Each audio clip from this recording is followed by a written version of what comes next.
Many years ago, I was climbing on an incredible 13B at the Mother Lode in the Red River Gorge called Cutthroat. Just right of Cutthroat is a classic 13A called Snooker, and that day, the lineup for Snooker was 3 or 4 people deep. And a friend of mine walks over and pleads with the people in line to allow him to jump in front. He says he's likely going to Red Point and he has to leave soon, and even though he lives 2.5 hours away, is laying it on pretty thick. And they let him cut in front of the line. He gets on, solidly climbs through the crux, and arrives at the jug rest, just below a little roof, and then a bit of a Red Point crux. And he says, "Take." What? First off, you can't say take at a rest on a Red Point attempt. Second, you can't cut in line and then say take. You just don't do it. But he did. And it's because he was missing the one simple thing that can result in the biggest performance gains in your climbing, no matter what level you're at. And you can implement it right now. If you're watching this at the gym between burns, then literally right now. The best climbers, they already do this. And in my experience, it's one of the things that separates them from the rest of us. And because I'd bet that 90% or more of the rest of us just don't do it often enough. In this video, I'm going to tell you not only what this simple superpower is, but I'm going to tell you what the sports research says about how you can give it an even greater boost. Let's get into it. Now let's be honest for a minute. How many times have you tied in below a root or chalked up sitting at the start of a boulder and thought, or even said out loud, something like, "Let's just see what happens"? Now, a lot of you say that. I've heard you say it. I've said it myself. And maybe that's marginally better than something like, "Oh man, this is gonna be hard." Or, "I just don't think I have enough left." Or worst of all, "Oh well, it's always another day." But it's only marginally better. And I've said all these things too, so have you. Or you might think that some sort of positive self-talk or affirmation like, "I'm gonna give it all I've got." Or, "I've got this." Or even, "All right, let's just do it this time," is the best way to go about it. And that's certainly a step in the right direction, but it's still not quite there. On this channel and on my podcast, we've talked a lot about the things you can do to improve your movement, your strength, your tactics, even your response to failure. And we'll continue to talk about those things because it's all important and we all want to get better. But when it comes to performance, there's one simple change you can make that might very well produce the biggest gains in your climbing in terms of how many hard things you actually get done. And like I said, you can apply that simple change right now, whether that's to your 511 project or your V15 project. And if it's something you're not already doing, then I guarantee it will be more effective for your climbing performance than any amount of fingerboarding that you can do this year. And that is set an intention. And yes, occasionally just seeing what happens or trying your best results in doing a climb that's hard for you. But I guarantee you that the person who pulls on every single go with a specific intention is getting more done. So it's simple, right? Just set an intention and pull on. Video over. Not exactly. "Let's just see what happens and I'm going to do my best" are essentially intentions. We can do a lot better than that. I've been reading a lot of the research around goals and intentions because I'm in the midst of a deep dive on how we can set better goals. If you want more info on that and eventually get access to a free goal setting toolkit, you can do that by signing up to our monthly newsletter, The Current. Link is in the description. But I recently came across the term implementation intention, also known as if-then intentions. Now, put simply, you add a sort of checkpoint and effect to your intention. If I get to that jug rest, then I'm going to try to send. And that's pretty good. It gives you a sort of en route cue to reinforce your intention, to keep going to the top. But we can still do better. Sending is the outcome, and we want to stay in the process for longer. The outcome is absolutely important, but you can't skip steps and still get there.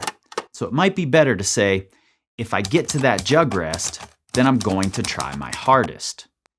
This gives you the en route trigger, but also gives you something to control afterward, your effort level. You can't control whether the send happens or not. You can only stay in the process, in the trying hard for longer. However, the research indicates that the more specific the if-then intention, the better. Usually, and we'll get to that. So if I get to that jug rest, then I'm going to try my hardest to climb well and stay on the wall is probably even better. Now you have the en route trigger and a clear directive for afterward. But I think we can take it one step further.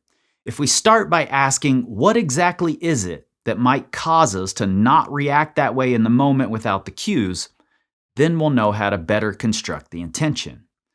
For instance, if my friend had left the ground saying, if I get to that jug rest, no matter how pumped I am, then I'm going to try my hardest to climb well and stay on the wall, he'd have had a much better chance of success. The fatigue at that rest stance wouldn't have gotten to him the way that it did because he was already anticipating the fight he might have. He wasn't focusing on it by saying this. He didn't say, oh man, this is going to be a major fight, but instead he was focused on getting to that rest. And then once there, he could have checked in, recognized the fatigue, and had his answer at the ready. Research also shows that physical fatigue greatly reduces our cognitive ability. So we don't want to spend time and energy up there reasoning with ourselves and doing the mental gymnastics it might require to not just say take. Instead, have your response ready to go. I'm going to try my hardest to climb well and stay on the wall. Now this can be applied to the hardest single moves on the shortest boulders as well. Let's say it's a hard boulder with a low percentage, really precise 2-move sequence. We might be tempted to say, I'm just going to try hard, or the time and battle-tested grip it and rip it, which, again, might work. But if you apply the same rules, which are stay focused on the process while on the way to the outcome, recognize the limiting factor and anticipate it, and give yourself a trigger moment and then a controllable action. Then maybe it's more like, if I hit that first hold, no matter how poorly I have it, I'm just going to put all of my effort into making it work. No more of that, oh, I just didn't have it right. This way, you're giving yourself a much greater chance. Now I know, you think you have to have everything perfect to do this really hard thing. But how many times have things gone wrong and you've still done the thing you thought needed to be perfect? If you've been climbing for a while, then I bet it's a lot of times. We usually have more margin than we think. And now, I want to address a question that I know is going to come up. Wouldn't it be better to say something even more specific like, if I hit that first hold, no matter how poorly I have it, I'm going to tighten my core, pull my elbow down, push hard off my right toe, stare down the big span, and latch it? Well, the answer is no, probably not. The research is pretty clear that if-then intentions either result in no change to the outcome or positive change to the outcome unless you try to control individual motor sequences. Then it often results in a negative change in outcome, at least at first. It'll often eventually level back out and can move back into the positive, which suggests that it can be an effective learning tool, but it's not so good as a performance tool. Now, the research has also shown that athletes who use an effective if-then intention often perceive the difficulty of what they're doing differently. For golfers, the hole appears to be bigger. For basketball players, the hoop grows. So for climbers, it's not unreasonable to think that the holds will feel bigger and easier to use, or the chains will seem closer than they actually are. And like I said before, there's not really a downside, and it's ridiculously easy to add into your process. Every time you pull on, have an intention. And when it's moved past learning and into performance, use an if-then intention on every single attempt. It's likely that means you'll have fewer attempts before you send. And if you get stopped regularly by hard moves, never even getting into sending position, then this video's for you.